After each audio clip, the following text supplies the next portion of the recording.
Hello ka-trooper! Ito po mga bagong update ng TrueHN. Kaya simulan na natin. Nasaan na nga ba status ngayon ang monetization ng TrueHN?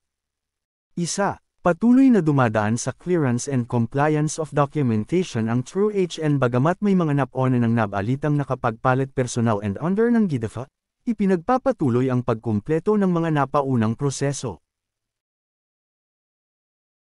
Dalawa, katuwang ang ilang trusted na katuwang ni AFM para sa transaction sa ilang backup assets bilang alternative funds.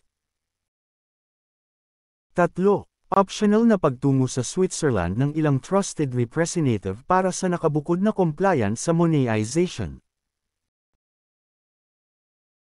Apat, mga napaunang may lalabas na mobilization funds from GDFA. 5. Again, dahil sa mga verified backup ng TrueHN kaya mananatili itong freely distributed worldwide, at mahigpit pa ding pinagbabawal ang paghingi ng love gift and contribution from beneficiaries, baka matulad sa kinasuhang law firm personality sa Mindanao na namamere ng libo-libo sa mga beneficiaries. 6. Hintayin ang launching ng website ng TrueHN monetization na bahagyang naantala dahil sa ilang na-i-comply munang legalities. 7. Hintayin ang exciting blog ng TrueHN admin na mag-live in abroad.